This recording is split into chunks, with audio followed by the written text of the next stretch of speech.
नमस्कार. 7च्या बातमीपत्रात मी आशुतोष सावे आपलं स्वागत करतो. आता एक नजर ठळक बातम्यांवर. जम्मू काश्मीरमध्ये 2 ठिकाणी लष्करी जवान आणि दहशतवाद्यांमध्ये झालेल्या चकमकीत 3 जवान हुतात्मा, 3 दहशतवाद्यांना कंठस्नान. जम्मू काश्मीरात दहशतवाद्यांशी लढताना महाराष्ट्राच्या 2 सुपुत्रांना वीरमरण. विमुद्रीकरणानंतरच्या कालावधीतल्या बँक व्यवहारांची माहिती पक्षाध्यक्षांकडे देण्याचे भाजपाच्या सर्व खासदार आणि आमदारांना पंतप्रधानांचे आदेश. प्राप्तिकर कायदा द्वितीय सुधारणा विधेयक लोकसभेत चर्चेविना गदारोळातच मंजूर. संसदेचं कामकाज आजही दिवसभरासाठी तहकूब. नगर परिषद निवडणुकीत भाजपाला मिळालेला विजय हा विमुद्रीकरणाला जनतेनं दिलेला भक्कम पाठिंबाच. मुख्यमंत्री. महानगरपालिका आणि जिल्हा परिषद निवडणुकीत शिवसेनेशी युती करायला भाजपा तयार असल्याचा मुख्यमंत्र्यांचा पुनरुच्चार. राज्य सरकारच्या विविध योजनांसाठी ओळखपत्र म्हणून आधार क्रमांक एकमेव निकष ठरवण्याच्या निर्णयाला राज्य मंत्रिमंडळाची मंजुरी. विविध योजनांचे लाभ वस्तूंऐवजी रोख रकमेच्या स्वरूपात झालेल्या क्रिकेट कसोटी सामन्यात भारताचा इंग्लंडविरुद्ध 8 गडी राखून दणदणीत विजय. मालिकेत 2-0 अशी आघाडी. आणि आता पाहूया सविस्तर वृत्त. जम्मू शहराबाहेर नगरोटा इथं दहशतवाद्यांनी केलेल्या हल्ल्यात भारतीय लष्कराच्या 3 जवानांना वीरमरण आलं आहे. यामध्ये राज्यातल्या 2 जवानांचा समावेश आहे. पंढरपूरचे कर्नल कुणालगीर गोसावी आणि नांदेडचे जवान संभाजी कदम हे हुतात्मा झालेले 2 वीर जवान आहेत. कर्नल कुणालगीर गोसावी हे अवघ्या 28 वर्षांचे होते. गेल्या 9 वर्षांपासून ते सैन्य दलात होते. एनडीएमधून त्यांनी प्रशिक्षण पूर्ण केलं होतं. गोसावी यांच्या निधनामुळे पंढरपूर शहरावर शोककळा पसरली आहे. गोसावी यांच्या वडिलांनी आपल्या मुलाबद्दल अभिमान व्यक्त केला आहे. 12:30 वाजता शिवचा फोन माझ्या 2 नंबरच्या मुलाला आला. 2 नंबरच्या मुलांनी म्हणजे 1 नंबरचा पोरगा अमित त्याला इथं फोन केला. मग मला इथं त्याला मला मोबाईलवर पट्टीशी आले, घरी या मला आलं. मी तर घरी आलो. मग कळलं आम्हाला. वाईट वाटतं पण देशासाठी बलिदान केलं. आम्हाला अभिमान तेवढा. गोसावी यांच्यासोबत नगरोटा इथं वीरमरण आलेले जवान संभाजी कदम लोहा तालुक्यातील जानापुरीचे रहिवासी होते. गेल्या 5 वर्षांपासून ते मराठा लाईट इन्फंट्रीमध्ये कार्यरत होते. नगरोटा इथं आज सकाळी पोलिसांच्या गणवेशात आलेल्या काही दहशतवाद्यांनी लष्कराच्या तळावर हल्ला केला. या चकमकीत 4 दहशतवाद्यांचा खात्मा झाल्याचं वृत्त आहे. दरम्यान जम्मू काश्मीरमध्ये आंतरराष्ट्रीय सरहद्दीलगत रामगढ क्षेत्रात आज घुसखोरी करणाऱ्या 3 दहशतवाद्यांना भारतीय जवानांनी कंठस्नान घातलं. मिळालेल्या गुप्त माहितीनुसार सुरक्षा दलांनी आज सांबा जिल्ह्यातल्या रामगढ क्षेत्रातल्या छमलियाल इथं राबवलेल्या मोहिमेदरम्यान दहशतवाद्यांशी चकमक झाली. मोहीम संपल्यानंतर दहशतवाद्यांचे मृतदेह तपासताना शक्तिशाली स्फोट झाला.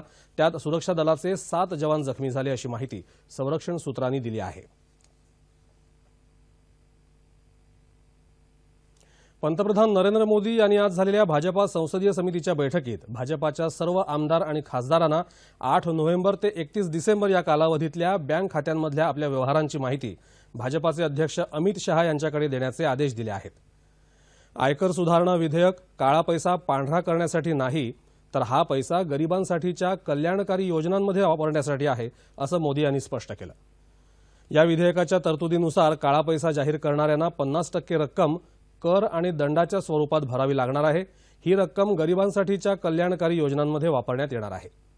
नोटाबंदीच्या मुद्द्यावरून संसदेत चर्चा करायला सरकारची तयारी आहे, असं संसदीय कामकाज मंत्री अनंत कुमार यांनी बैठकीनंतर बातमीदारांशी बोलताना सांगितलं. पंतप्रधानही या मुद्द्यावर त्यांचे विचार मांडतील, असं ते म्हणाले. विमुद्रीकरणानंतर बँकेत ठेवलेल्या बेहिशोबी रकमेवर कर आकारण्यासाठी प्राप्तिकर कायदा द्वितीय सुधारणा विधेयक लोकसभेत आज कुठलीही चर्चा न होता गदारोळातच मंजूर झालं. कर चुकवेगिरीविरुद्ध कठोर तरतुदी या विधेयकात असल्याचं वित्तमंत्री अरुण जेटली यांनी सांगितलं. ज्यांच्याकडे बेहिशोबी मालमत्ता आहे त्यांनी ती घोषित केल्यास त्यावर 50% कर आणि दंड लावला जाईल. तसंच या रकमेच्या 25% रक्कम 4 वर्षांसाठी सरकारकडे जमा राहील. ही रक्कम प्रधानमंत्री गरीब कल्याण योजनेअंतर्गत सिंचन, गृहबांधणी, शौचालय, पायाभूत सुविधा, शिक्षण अशा कल्याणकारी योजनांवर खर्च केली जाईल, असंही जेटली म्हणाले. सर्वांना न्याय आणि समानता हे तत्व या विधेयकातून साध्य होईल, असंही त्यांनी सांगितलं. जे लोक नंतर गैरमार्गानं काळा पैसा पांढरा करताना पकडले जातील त्यांना 60% कर आणि 25% दंड अशी एकूण 85% रक्कम भरावी लागेल असंही जेटली यांनी स्पष्ट केलं आहे।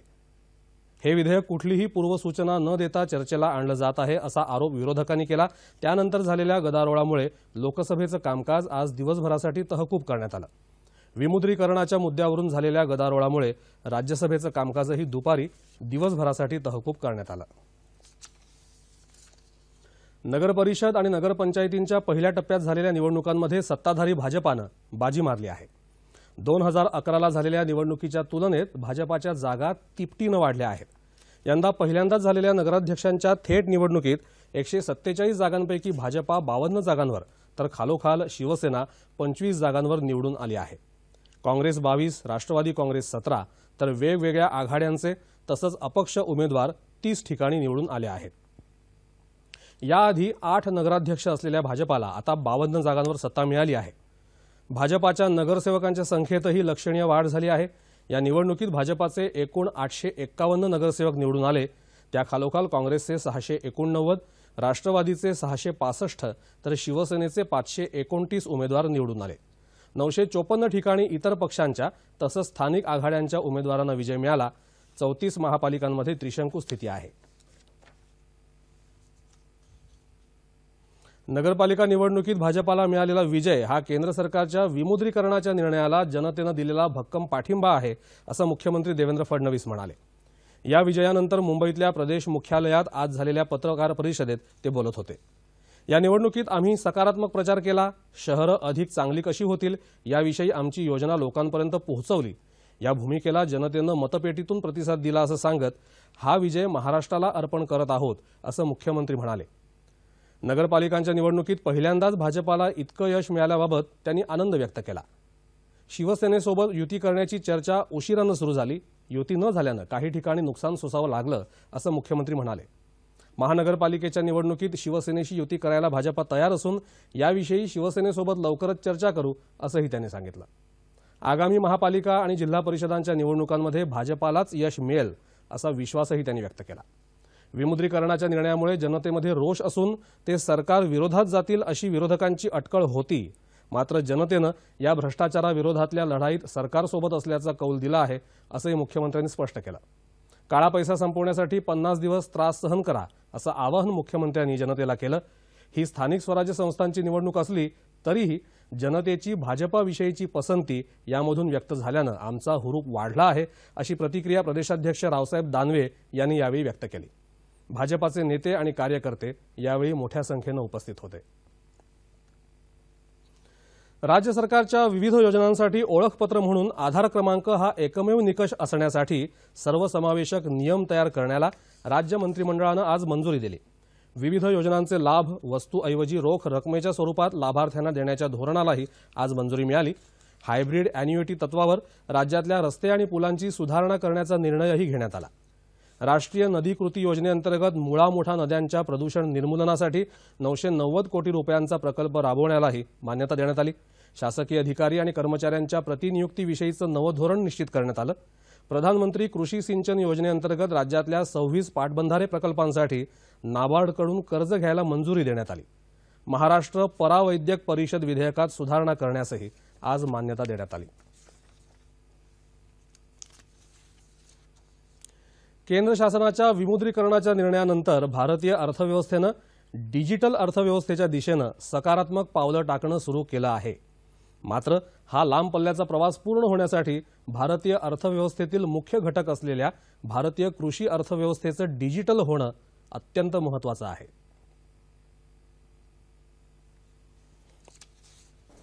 विमुद्रीकरण गेल्या काही दिवसांत आपल्या सर्वांच्या चांगलाच परिचयाचा झालेला हा शब्द।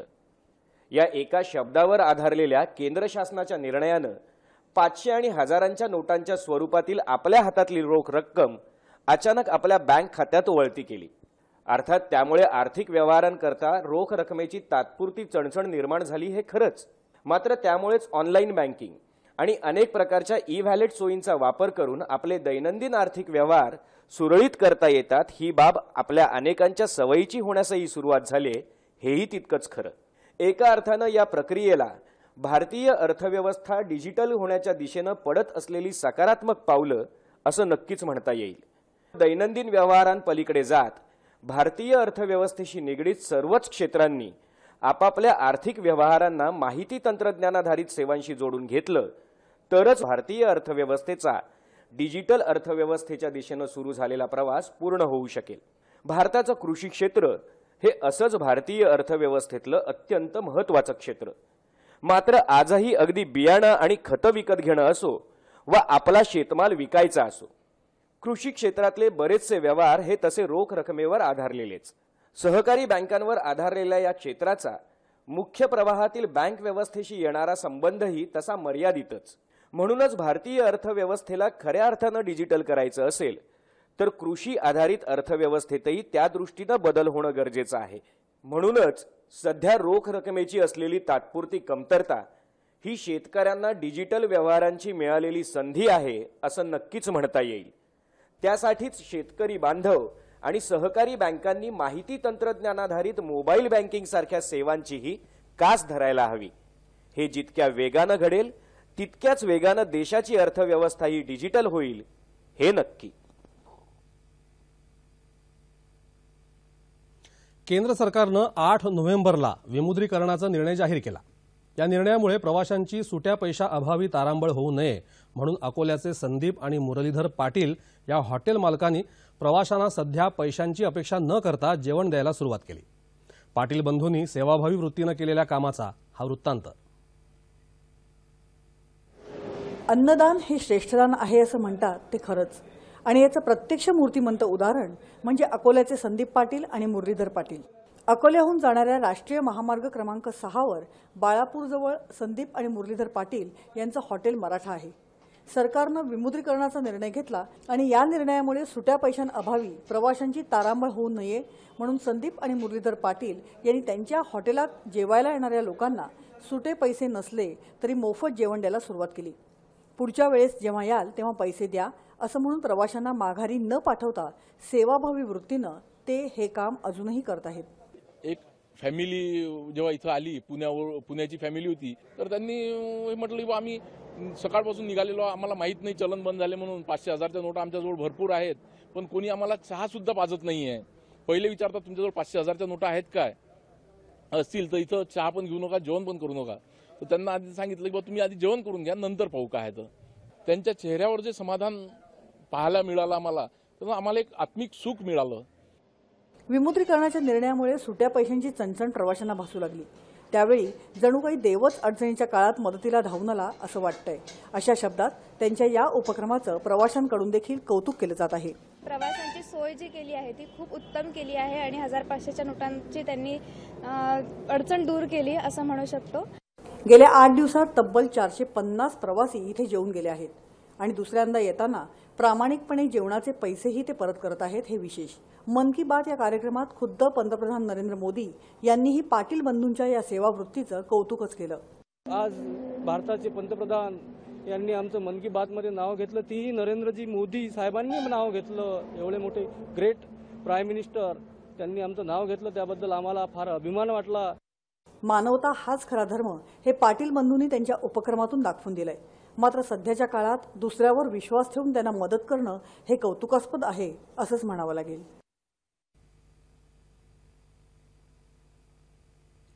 सर्वोच्च न्यायालय आणि उच्च न्यायालयाच्या आदेशानंतर भारतीय मुस्लिम महिला आंदोलन संघटनेच्या नेतृत्वाखाली 100हून अधिक महिलांनी आज मुंबईतल्या हाजी अली दर्ग्यात मजारपर्यंत प्रवेश केला। 2011 साली हाजी अली दर्गा ट्रस्टनं महिलांना दर्ग्यात मजारपर्यंत जायला बंदी केली होती। ट्रस्टच्या या निर्णयाविरोधात काही सामाजिक संस्थांनी मुंबई उच्च न्यायालयात याचिका दाखल केली होती। ऑगस्ट 2016 रोजी मुंबई उच्च न्यायालयानं ट्रस्टनं घातलेली बंदी उठवली आणि महिलांना मजारपर्यंत प्रवेश द्यायचे आदेश ट्रस्टला दिले। ट्रस्टनं न्यायालयाच्या या निर्णयाविरोधात सर्वोच्च न्यायालयात धाव घेतली होती। मात्र 24 ऑक्टोबर रोजी सर्वोच्च न्यायालयानंही मुंबई उच्च न्यायालयाचा निर्णय कायम ठेवत महिलांना दर्ग्याच्या मजारपर्यंत प्रवेश देण्याचे आदेश दिले होते। पाकिस्तानच्या हल्ल्याला चोख प्रत्युत्तर द्यायला भारतीय लष्कर सक्षम आहे असं प्रतिपादन संरक्षण राज्यमंत्री डॉ. सुभाष भामरे यांनी केलं आहे। पुण्यातल्या राष्ट्रीय संरक्षण प्रबोधिनीच्या 131व्या तुकडीची पासिंग आउट परेड आज सकाळी भामरे यांच्या उपस्थितीत झाली। या परेडनंतर डॉक्टर भामरे प्रसारमाध्यमांशी बोलत होते. तंत्रज्ञानाबाबत स्वावलंबी होण्याच्या दृष्टीनं संरक्षण विभाग आगेकूच करत असून प्रबोधिनीतही त्या अनुषंगानं नवे अभ्यासक्रम सुरू करण्यात आले आहेत, असं भामरे यांनी सांगितलं. पाकिस्तानात चुकून सीमा ओलांडून गेलेल्या चंदू चव्हाणला परत आणण्यासाठी सर्व प्रयत्न सुरू असून तो लवकरच परत येईल असा विश्वास संरक्षण राज्यमंत्र्यांनी यावेळी व्यक्त केला. शेती परवडेनाशी झाली आहे. पाणी, बी बियाणं, खतं, बाजारभाव असे घटक शेतकऱ्यांचं आर्थिक गणित कधी कोलमडून टाकतील काही सांगता येत नाही. तरीही वेगळी वाट चोखाळत वाशिम जिल्ह्यातल्या एका शेतकऱ्यानं जिद्द आणि मेहनतीनं फुलांची शेती फुलवून चांगलं उत्पन्न मिळवून दाखवलंय.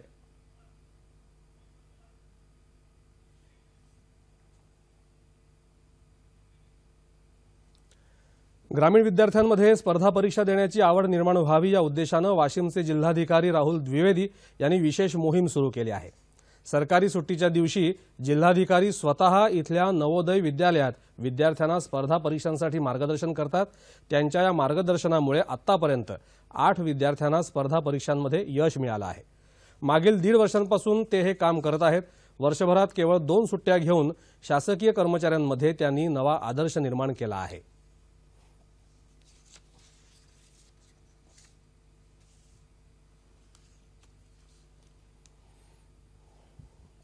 विद्यार्थ्यांसोबत माझी जी काही चर्चा झाली आहे, त्यांच्यासोबत माझं जे काही इंटरॅक्शन झालं आहे, मला असं लक्षात आलं की ते विद्यार्थी जे आहेत त्यांच्याकडे पोटेन्शियल खूप जास्त आहे, पर त्यांना जे एक कॉम्पिटिटिव्ह एक्झामसाठी जे एक चांगला गायडन्स मिळाला पाहिजे तो वाशिमसारख्या जिल्ह्यामध्ये शक्य नाही आहे. याबद्दल माझी नवोदय विद्यालयाचे जे प्रिन्सिपल आहे त्यांच्याशी सुद्धा चर्चा झाली होती आणि त्यांनी सुद्धा एक असा एक मुद्दा मांडला होता. त्याच्यानंतर माझे जे कॉलेजमेट्स आहे ज्यांनी IIT सारख्या इन्स्टिट्यूशनमध्ये अध्ययन केलं आहे त्यांच्यासोबत मी एक चर्चा केली आणि त्यांनी सुद्धा एक तयारी दर्शवली की ते सुद्धा जेव्हा जेव्हा त्यांना वेळ मिळेल ते वाशिममध्ये येऊन जे नवोदय विद्यालयाचे जे 11वी आणि 12वीचे जे विद्यार्थी आहे त्यांचे मार्गदर्शन करतील. वाशिम जिल्ह्यातल्या लोणी इथले संत सखाराम महाराज यांच्या पुण्यतिथीनिमित्त आज यात्रेचं आयोजन करण्यात आलं होतं. सखाराम महाराजांचा अन्नदान, विद्यादान आणि गोसेवेचा वारसा पुढे नेण्यासाठी त्यांच्या शिष्यांनी आज रथोत्सव आणि शोभायात्रा काढली होती. यावेळी गरुड खांबाची पूजा आणि महाप्रसाद आयोजित करण्यात आला होता. ही वाशिम जिल्ह्यातली सर्वात मोठी यात्रा समजली जाते. विदर्भ आणि मराठवाड्यातले अनेक भक्त या यात्रेमध्ये सहभागी झाले होते. सह्याद्री वाहिनीच्या वृत्तविभागासाठी स्ट्रिंगर्सची नियुक्ती करण्याबाबत आता आपण माहिती जाणून घेऊयात. प्रसार भारती भारत लोकसेवा प्रसारक प्रादेशिक वृत्त विभाग दूरदर्शन केंद्र मुंबईकडून 36 जिल्ह्यांकरता स्ट्रिंगर्सचं पॅनल तयार करण्यासाठी अर्ज मागवण्यात येत आहेत. अर्ज 16 डिसेंबर 2016 संध्याकाळी 5 वाजेपर्यंत प्रादेशिक वृत्त विभाग दूरदर्शन केंद्र PB मार्ग वरळी मुंबई 30 या पत्त्यावर पोहोचतील अशा पद्धतीनं पाठवणं आवश्यक आहे. अर्ज आणि अधिक माहिती संकेतस्थळ www.ddkmumbai.org वर उपलब्ध.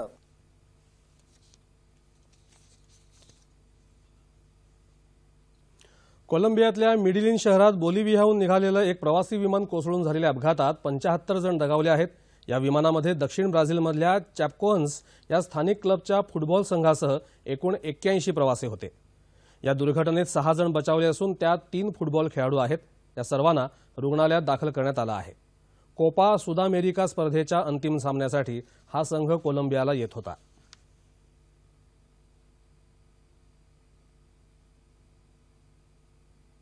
आणि आता क्रिकेट वृत्त. मोहाली इथं भारत आणि इंग्लंड दरम्यान झालेल्या 3ऱ्या क्रिकेट कसोटी सामन्यात भारतानं आज 4थ्या दिवशीच 8 गडी राखून सहज विजय मिळवला. भारतापुढे विजयासाठी 103 धावांचं माफक आव्हान होतं. पार्थिव पटेलनं नाबाद 67 धावा केल्या तर चेतेश्वर पुजारानं 25 धावा केल्या. इंग्लंडनं कालच्या 4 गडी बाद 78 धावसंख्येवरून आजच्या दिवसाच्या खेळाला सुरुवात केली. मात्र भारताच्या गोलंदाजीसमोर त्याआधी इंग्लंडचे फलंदाज टिकाव धरू शकले नाहीत आणि इंग्लंडचा दुसरा डाव 236 धावांवर आटोपला. या सामन्यात पहिल्या डावात 90 धावा करून 4 गडी सुद्धा बाद केलेला रवींद्र जडेजा सामनावीर ठरला. 5 सामन्यांच्या या कसोटी मालिकेत भारतानं 2-0 अशी आघाडी घेतली आहे.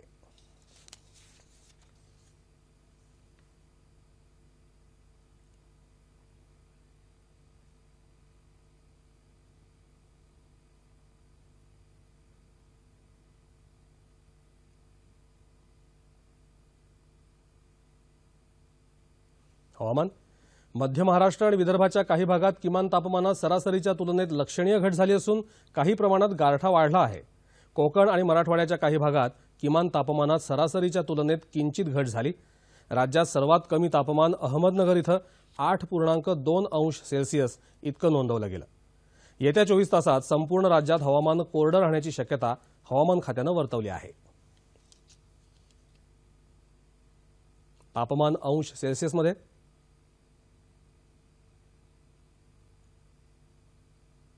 मुंबई कमाल 33, किमान 19, नागपूर 33, 13, पुणे 33, 11,